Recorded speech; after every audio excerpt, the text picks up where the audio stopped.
Hey, this is Josh with the Athlete Center. So today we're going over a quick stretch routine for the lower body. So the stretch routine is going to hit all those key muscle groups that are really working when we're out for a ride. So this will just help kickstart that recovery process and get us ready for our next bike ride. So to start, we're going to lie on our backs and we're just going to stretch our glute muscles here. So one leg out straight, then you can slowly bring the other one up to your chest. And you want to just nice and gently hug it towards you. Should feel a little stretch in that glute. You can also play around with bringing it across to the opposite shoulder. This gets us a little bit more of our glute needs on the sides here. And then relax down, and then we're going to switch sides. Gently pulling toward that chest and then pulling it across like so. And drop this leg down, but keep it bent. So now we're going to go on to our piriformis muscle with a figure four stretch. So you can bring this leg, place your ankle on that leg, and you can reach through, grab that leg, and gently pull towards you. So this one, even though we're pulling on our right leg, you should feel it in your left butt area. And you can just hold that there, nice and relaxed. And then we'll switch sides, so cross that leg, ankle on the thigh, reach forward, and just hold. And again, so even though we're pulling the left leg here, you should feel it in your right hip. Excellent. Next we're going to move on to our hamstrings. So for this one we're going to use something to sit on that's elevated. So some kind of chair or a stool. One leg nice and bent for support. This will be the leg we're going to stretch.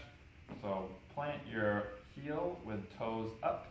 Then we're going to sit nice and upright. Hands on our hips. Strong through our core.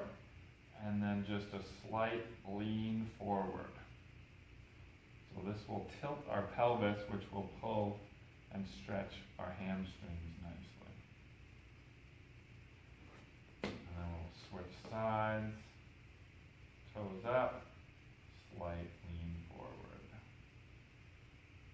So we don't have to reach as far for our toes and round through our back. We're just ever so slightly reaching forward like so. Perfect. Next we'll move on to our calves here. So we'll go into feet hand plank position, and we go into our downward dog.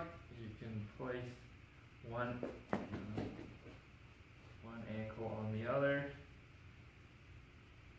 and try and push your ankle to the floor. And then switch, push ankle to the floor. Should feel a good solid stretch through the back of your calf here. Perfect. Alright, next we'll move on to our hip flexor. So you're going to come down onto one knee. I use my hands on my hips. Nice strong core through here. And then firing this glute, push your hip forward.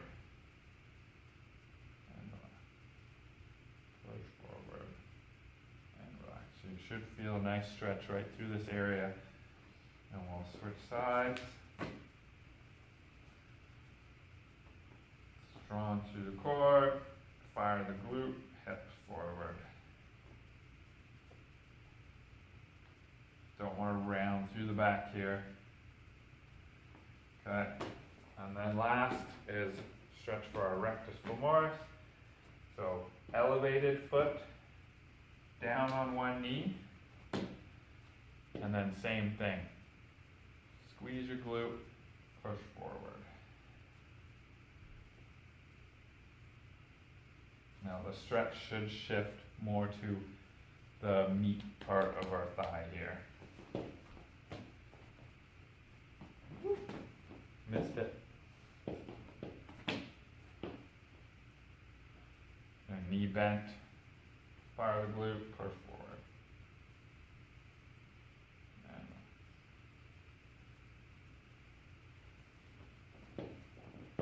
All right.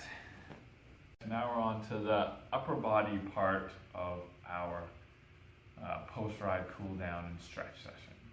So we're going to start with a bit of neck and then work our way into the shoulders and then through the core.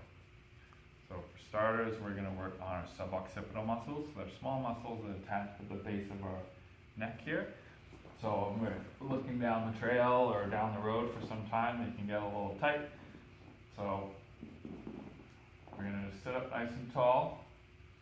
We're going to tuck our chin in and then drop our head in.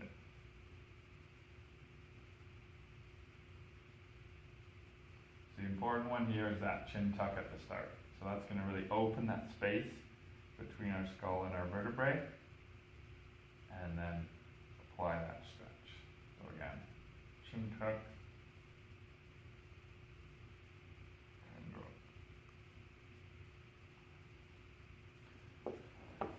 Next we're going to work on a little stretch for our levator scapula muscle. So again, a muscle that attaches our shoulder blade up into the posterior part of our neck. Oftentimes gets a little short as we look out the trail. So for this one, we're going to start by stretching my right side. So I'm going to take my right arm, place it behind my back, and then I'm going to look toward my left armpit and attempt to sniff my armpit. Then I can, if I want, use this hand just to guide it down. So I don't want to yank down, but just guiding my head towards that armpit. And then come up and then repeat on the other side. So anchor my left arm down, look toward my right armpit, and guide down.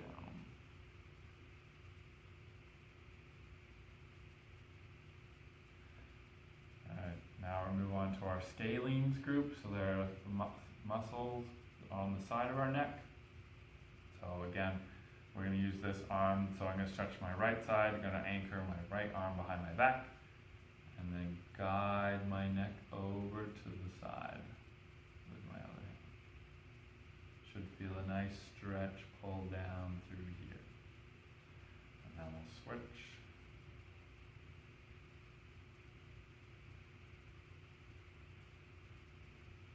And just holding at that point of where you feel that tension starting to build. You don't want it to be painful. You want to breathe through it. Perfect.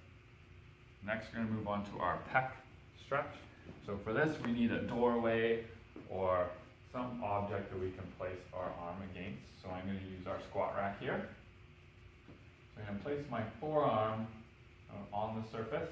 You can play around with the height that you choose depending on where it's tighter for yourself. So I'm going to place mine right here. Then with my same side foot, we're going to step forward. Now this point, because your arm is anchored, it's going to make you want to twist, but we need to resist that twist. So engage through our core, nice and lined up straight ahead, and then just lean forward.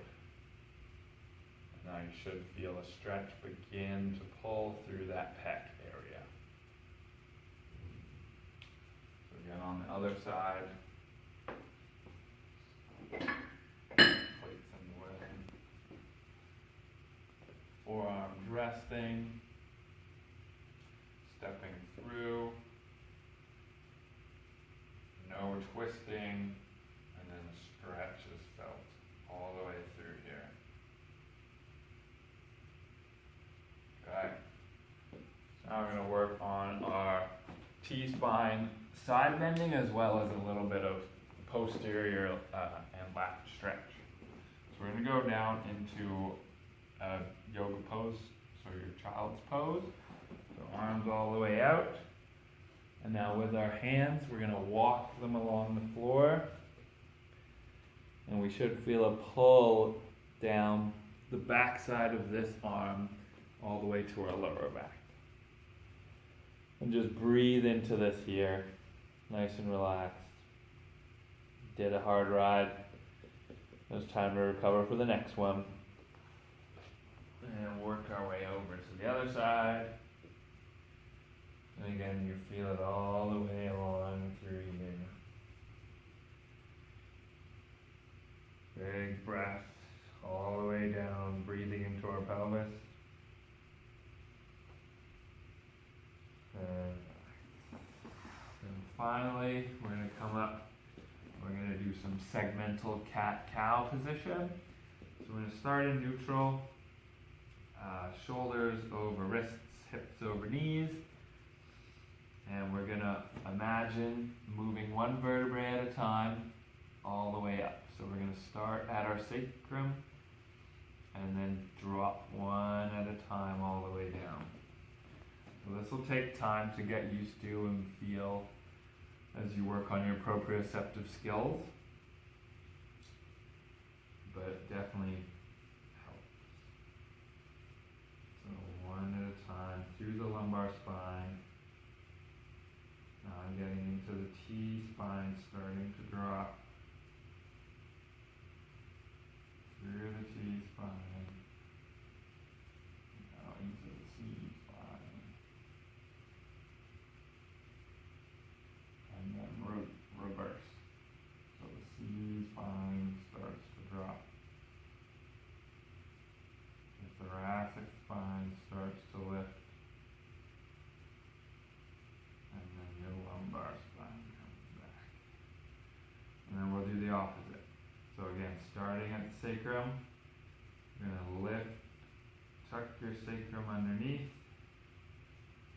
lifting through your lumbar spine. Now we're going to round through the T-spine. And finally through the neck and down. And reverse. The head comes up, the T-spine softens, and then the spine rises. Alright. So between the lower body portion and the upper body portion, that's our whole body covered. You're well on your way to recovering for your next ride, and see you out on the trail.